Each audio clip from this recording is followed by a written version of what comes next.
Los científicos dicen que estamos hechos de átomos. A mí me contaron que estamos hechos de historias. De esta manera, el escritor Eduardo Galeano nos proyecta un mundo completamente habitado por historias andantes. Historias de todo tipo, alegres, dulzonas, traviesas, tristes, melancólicas, dramáticas. Y la lista continúa. Y nuestro pueblo, chiquito ahí como lo ven, tiene un costalado de historias, un bulto lleno de leyendas y mitos, una canastada de refranes y coplas. Todo esto listo para el que quiera darles play y subirles el volumen.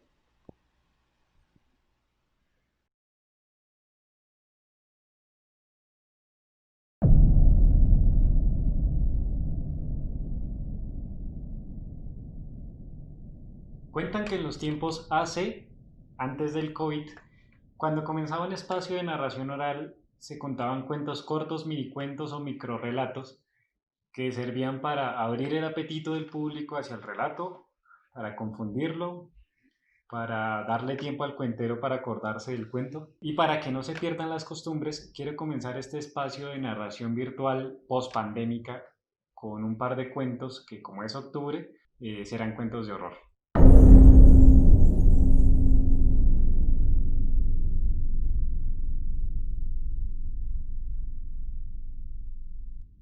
Deambulaba triste, herida y devastada. La calle estaba completamente sola y el cielo había adoptado un tono como de medianoche. Caminaba sin importar qué me pasara. Mi pena era tan honda que se me escapaba constantemente por los labios. De repente, noté que un hombre me seguía. Me gritaba a lo lejos obscenidades, con ese tono burlesco que solo le da el alcohol. Corrió hacia mí y cometió el error de levantarme el velo para ver mi rostro. Como siempre pasa, el hombre cayó inmediatamente muerto del horror. No me dio tiempo ni siquiera de preguntarle ¿Dónde estarán mis hijos? ¿Dónde estarán mis hijos?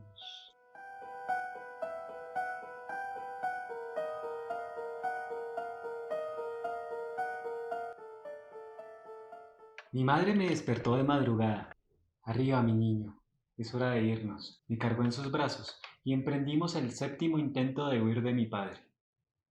Lentamente y en silencio, sorteó por un camino de reguero, de botellas vacías, de ropa sucia, pues él, mi padre, estaba sentado en el sillón, borracho hasta el tuétano, y estábamos teniendo cuidado de no despertarlo.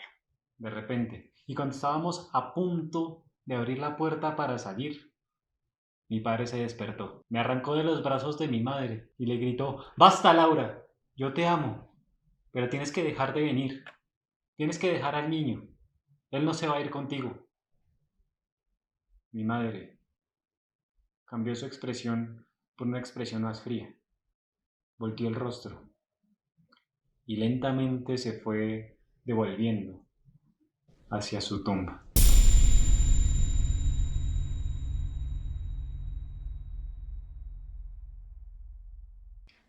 Y ahora sí viene el cuento largo, pero antes quisiera dejarlos con una pequeña reflexión. ¿Han notado la intrínseca conexión que hay entre el amor y el miedo?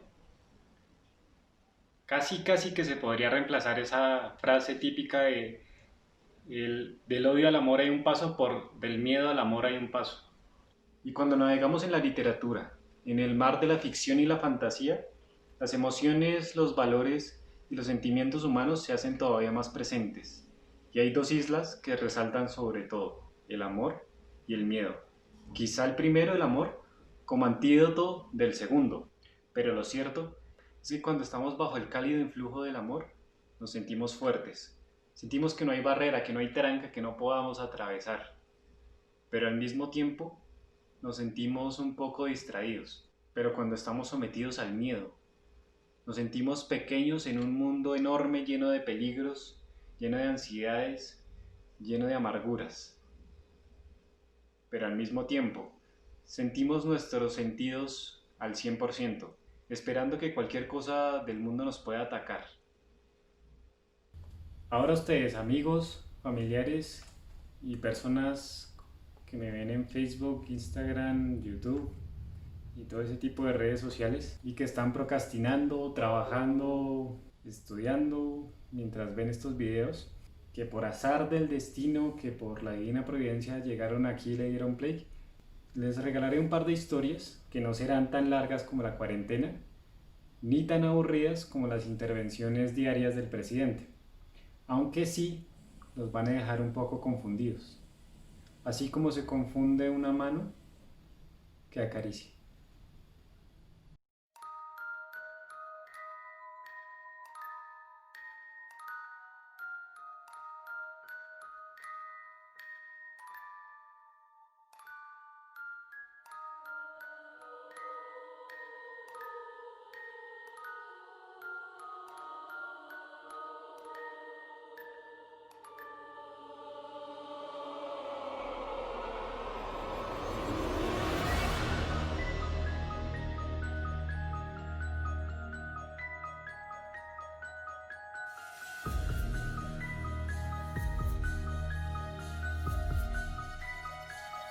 Ella sentía cada una de las huellas digitales y los surcos de estas, que pasaban por su hermoso pelo castaño, en una suave y tierna caricia nocturna.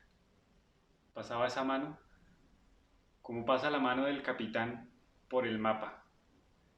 Iba del norte de su frente hasta el sur de su cuello, no sin antes perderse por los linderos de sus orejas. La habitación estaba completamente oscura, apenas iluminada por un pequeñísimo halo de luz LED que indicaba que su celular se estaba cargando. ¿Y no les ha pasado que cuando una habitación está completamente oscura, cualquier pequeñísima fuente de luz le sirve para enfocar cualquier cosa de la habitación? Eso es lo que hagan el ejercicio. Ustedes se meten en una habitación oscura y dejan una pequeñísima fuente de luz y ven cómo los ojos se les van acostumbrando y cómo los objetos se van dibujando con esa pequeña fuente de luz. Y allí se encontraba ella, en una habitación oscura y acariciada muy tierna y suavemente por una mano. Presa de una lucha entre la vigilia y el sueño. Por un lado estaba la vigilia, algo la tenía despierta, un pensamiento en la mente, como cuando uno llega de trabajar y sabe que está muy cansado, que tiene que acostarse a dormir y justo se acuesta pensando voy a descansar unos minutos antes de ponerme a hacer el trabajo que tengo que entregar para mañana. Pero ese acostarse dura 1, 2, 3 horas, amanece uno con la ropa puesta después de haberse medio tendido en la cama, pero algo la mantenía despierta, ese algo que decía, hey, tengo que hacer esto para mañana.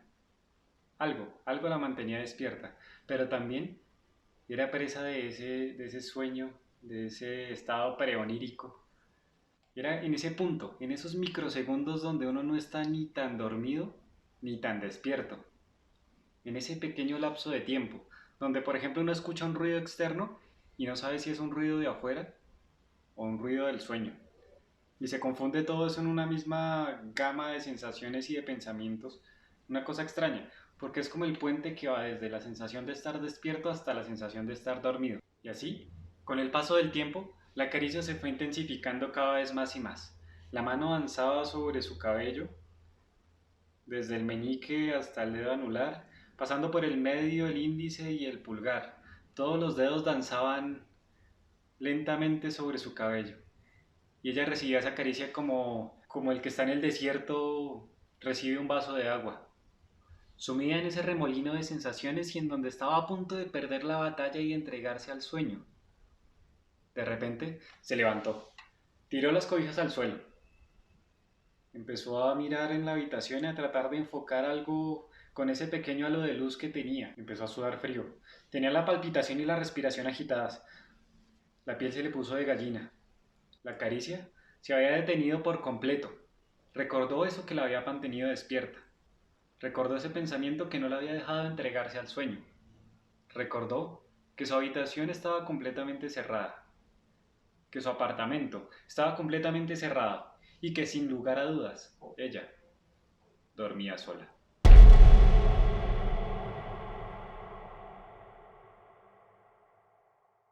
Y con esto terminamos la primera parte de esta narración virtual.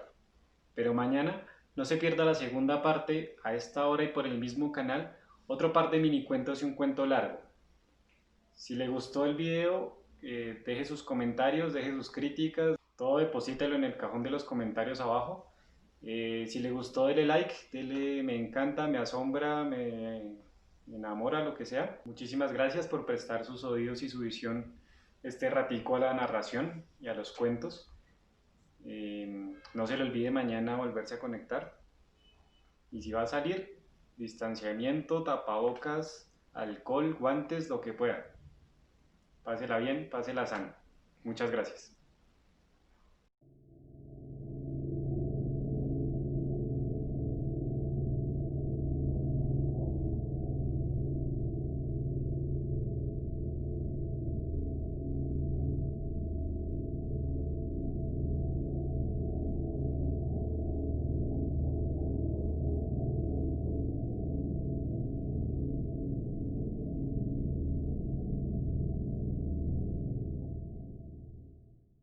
Y vamos con la segunda parte de este ejercicio de narración virtual. No sin antes recordarles suscribirse, darle me gusta, compartir, todas esas cosas. Pero para no perder las costumbres, vamos a hacer un par de mini cuentos. Uno de amor y uno de terror.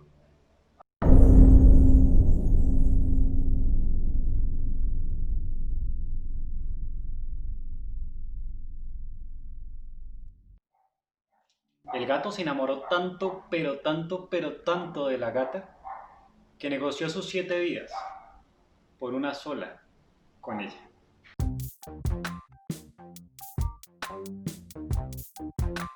La última imagen que tengo es mi despertador a las 3 de la mañana, antes de que ella pusiera sus podridas uñas en mi cuello y con la otra mano tapara mi boca para evitar que salieran los gritos. Uf, me senté de golpe en la cama. Menos mal era un sueño. Luego vi el despertador. Eran las 2:59 de la mañana. La puerta del armario empezó a abrirse.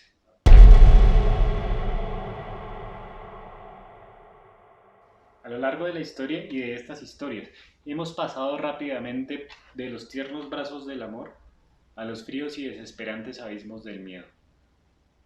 Como despertar con un baldado de agua fría, o como despertar de un plácido y tranquilo sueño, o una pesadilla en la vida real.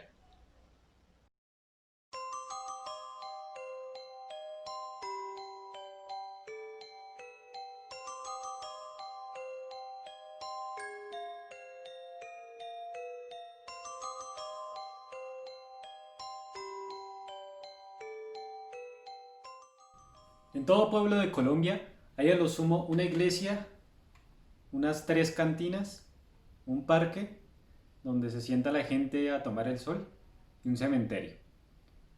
Pero también hay costumbres raras, como aquella de escupir a lo lejos para alejar la mala suerte, o esa de colgar herraduras o colgar matas de sábila a la entrada de la puerta para atraer la buena suerte, o también esa de regar el primer trago antes de tomárselo que para las ánimas. También había una costumbre bastante rara, de enterrar a las personas con un hilo atado a alguna de sus extremidades, un hilo que iba conectado y salía desde la tumba hacia un sistema de campana, y que al sonar la campana avisaba que la persona no estaba muerta. Esto para evitar que la persona fuera enterrada viva, porque muchas veces se confundían síntomas de enfermedades como la catalepsia con la muerte. Enfermedades que dejaban el cuerpo completamente quieto, estático, sin respiración, sin pulso y casi como muerto. Esta era una costumbre vieja, traída a lo lejos por un médico extranjero, y solo se practicaba en algunos pueblos y en algunos cementerios cuyo sepulturero con los años la había adquirido como tradición. Era octubre de 1919. Un virus había llegado al país. Muchos decían que proveniente de España, y por eso le llamaban la gripe española. El país, como casi el resto del mundo, presentaba una crisis económica, que se sumaba a crisis de salud, a crisis presupuestal, a crisis social, como raro en Colombia, y Chía, como pueblo cercano a la capital, no era ajena a esta crisis. Los síntomas, al inicio de la enfermedad, eran parecidos a una gripe: tos seca, fiebres altas, pero con el paso de las horas, los problemas respiratorios iban evolucionando en una bronquitis y hasta en una pulmonía. El virus se iba adentrando en las partes recónditas del cerebro, afectaba el sistema nervioso y la persona moría en una especie de delirio tratando de buscar el aire que le faltaba. En medio de ese caos, el joven Aarón continuaba con su labor. Transportaba caballos y vacas desde las haciendas que iban desde el norte de Zipaquirá hasta Chía. Esto lo hacía desde el amanecer hasta la noche, cuando dejaba a los animales comidos y se iba a visitar a su amada Gloria, que atendía la chichería de sus abuelos en el pueblo, famosa no solo por estar en el parque, sino porque servían un masato con almojábana y unos dulces de leche. Aquellos dos parecían un par de tórtolos, y más porque se acercaba el día de su matrimoniada, de su casorio. Aaron, precavido como era, compró un par de anillos algo humildes, con una inscripción que tenía sus nombres y tenía un par de cruces. Había apartado la iglesia para el 30 de ese mes, porque el 31 no es día para rituales. Y estaba seguro de que aunque cerraran las cantinas, la iglesia no la cerrarían, porque como decía el cura, ese virus no entra en la casa de Dios. Pasaban los días y el virus cada vez se acercaba más al pueblo. Los casos que antes eran casos aislados y lejanos, sin conexión alguna, se rumoraban entre vecinos y entre vecinas. Que don Perencejo no volvió a salir de la casa, ¿no? Que doña Porciúncula tenía un poco de tos. Los viejos se quedaban en la casa. Salían de vez en cuando a misa los domingos los que podían. Los jóvenes ya no salían a las escuelas, por miedo de sus padres a que se contagiaran. Mientras tanto, el resto del pueblo seguía con sus actividades normales tratando de trabajar, con el virus respirándole en la nuca, con un virus que no conocían. Gloria seguía trabajando. Las tiendas de víveres, los piqueteaderos y las chicherías nunca cerraron, por considerarse fundamentales. Mientras que en el pueblo la medicina ya escaseaba, y Aarón tuvo que sacrificarse y trabajar de más, y a lomo de caballo prestado, ir trayendo medicina, ir ayudando con los enfermos y hasta llevar a los muertos, que ya eran muchos, y que para evitar una rápida infección y propagación de la peste eran llevados de inmediato desde la funeraria hasta el cementerio, casi sin tiempo para el velorio, casi sin tiempo para que pudieran llorarlos en paz. Y junto a las tumbas se ponía el sistema de alarmas, y ya que eran muchas, se tenía que poner en serie. Don Eustaquio, un viejo huraño y viudo, era el encargado de poner el sistema, que lo hacía más por rutina que por otra cosa, ya que nunca en su vida tuvo que desenterrar a alguien por ello. Eso sí, cuando joven se pegó unos sustos ni los hijuemadres este hombre, porque de vez en cuando sonaba la alarma, sonaba la campana. Pero se dio cuenta con los años que ya fuera por el viento, por los gatos o por algún movimiento y espasmo involuntario del cuerpo, había un leve sonido de la campana de vez en cuando, pero no era para alarmarse. Y terminó por acostumbrarse y en sus guardias nocturnas escuchar ese leve sonido. Es más, en muchos pueblos se consideraba ya esa práctica obsoleta, y la campana que antes hacía de alarma fúnebre ahora estaba en la entrada del cementerio y servía más para avisar a los visitantes que iban llegando a él. Se acercaba el día del compromiso. Los enamorados, que en un principio habían invitado a una enorme y extensa lista de gente, tuvieron que retractarse y desinvitar a muchos por miedo a la peste. Su historia de amor era como cualquier otra historia de amor. Pasó de un encuentro inesperado a sucesivos encuentros y visitas de Aarón a la chichería, haciéndose el bobo. Pero con el paso de los días se fueron enamorando.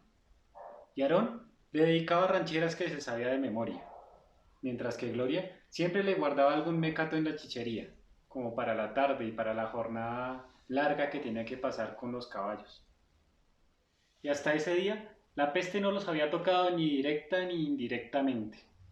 Hasta ese día, cuando en la madrugada del 28 de octubre llamaron a la puerta de Aarón. El día anterior, ella se había sentido un poco mal. Cerró la chichería temprano para irse a descansar, pensando que era un resfriado cualquiera. Pero con el paso de las horas y con el paso de la noche, su situación empeoró. Y no les dio tiempo a sus familiares ni siquiera de salir a buscar ayuda. Se encontró muerta en la cama, o al menos así lo dijo el médico del pueblo, que fue a revisarla. A Aaron no le quedó más remedio que aceptar esa fría y cruel realidad. El virus, la peste, se había llevado lo que más amaba en el mundo y la había dejado completamente sola. Lo único predecible de la vida es que es impredecible, y no bastándole con la desgracia, tuvo que encargarse de la misa, del ataúd, del sepelio, del pedazo de tierra y hasta de ayudarle a don Eustaquio con el sistema de alarma y la lápida. Ató el hilo a su mano izquierda y a su mano derecha puso el anillo, ese anillo que tenía reservado para el día del compromiso, y ese compromiso que quedaría para el más allá. Esa tarde se despidió de su amada, que quedó atada a los demás difuntos de ese día, a las demás víctimas de la peste. Y ya cayendo la noche, Aarón se fue a su casa más muerto que vivo. Una niebla espesa empezó a cubrir la noche. Y mientras tanto, don Eustaquio en el cementerio alistaba la leña, alistaba una estufita, alistaba agua y alistaba panela, para que apenas hirviera el aguapanela pudiera hacer su primer recorrido nocturno. El cementerio se había construido en una especie de loma. En la parte de arriba, muy cerca a la entrada, quedaban las tumbas nuevas, que estaban destinadas a las víctimas de la peste. En la parte de abajo, las tumbas viejas, que databan más o menos del siglo XVII y XVIII. Esas tumbas quedaban muy cerca a la ladera del río, y cuando en época de lluvia el río frío se crecía, esas tumbas se alcanzaban a inundar, y alcanzaban a flotar algunos pedazos de huesos y de ropa. Hasta allá tenía que ir el recorrido de don Eustaquio. Cuando la aguapanela hirvió, él empezó su recorrido. ¿Cómo lo hacía? Lentamente, con las manos en la aguapanela mientras se las calentaba, mientras silbaba una vieja melodía de la cual solo recordaba un pedacito y que repetía en ciclo, como espantando la soledad del cementerio.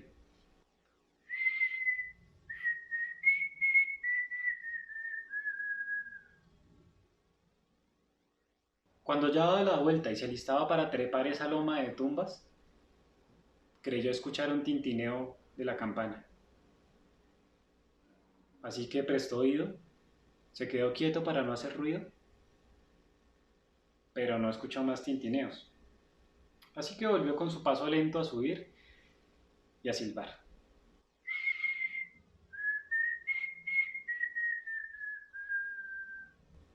Sin embargo, y ya aproximándose a las tumbas nuevas, ya aproximándose a la entrada del cementerio y al final de su primer recorrido, volvió a escuchar el tintineo. Así que apuntó su linterna hacia donde estaban esas tumbas nuevas y se fijó durante algunos minutos a ver qué pasaba. Si de pronto la campana volvía a sonar, si de pronto había sido un gato, el viento, no volvía a escuchar nada, todo estaba completamente tranquilo. Ya casi al filo del amanecer, volví a escuchar un poco de ese sonido de las campanas, esta vez con un poco más de intensidad. Así que se acercó ya por maña y como por descartar cualquier cosa, y más por espantar a los gatos o a los animales, se acercó con su linterna y volvió a alumbrar las tumbas. No alcanzó a divisar nada, así que se acercó un poco más. Ya de mañana, Aarón llegó al cementerio a refrescar las flores, a llevarse los arreglos y la cinta, y a ordenar un poco los papelitos con frases que los allegados quisieron decirle a Gloria en vida y nunca le dijeron. Llamó una, dos y tres veces a la puerta del cementerio que raramente estaba cerrada para ser tan temprano. Gritó, chifló, gritó a don Eustaquio y nada. Así que se preocupó. Decidió saltar el muro del cementerio y caminar directamente a la choza donde dormía don Eustaquio, la choza que quedaba detrás de la iglesia. Y allí fue donde lo encontró. Estaba sentado como recostado en la puerta de la iglesia. más blanco que la pintura de las paredes, con los ojos fijos en las tumbas y como petrificado.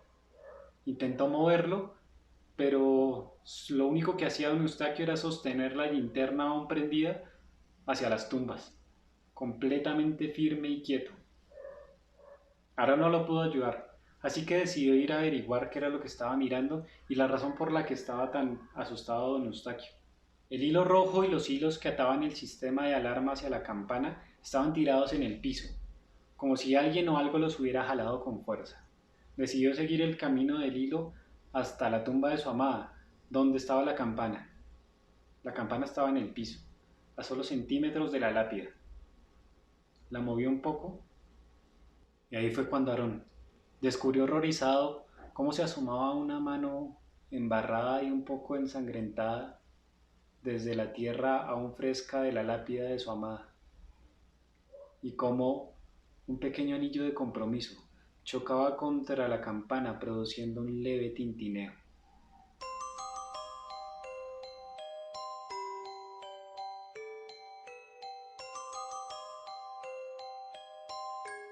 Muchas gracias por acompañarme en esta aventura de la narración virtual. Espero en algún momento subir otro cuento. Si les gustó, pues suscríbanse, denle me gusta y todas esas jodas. Si no les gustó, pues envíenselo a un enemigo para que se aburra con esta cosa. Esta fue una narración ganadora del estímulo Viva la Escena, agradeciendo a la Alcaldía de Chía, a la Dirección de Cultura y sobre todo agradeciéndoles a ustedes que a través de estos nuevos espacios pueda mantenerse viva la palabra. Muchas gracias.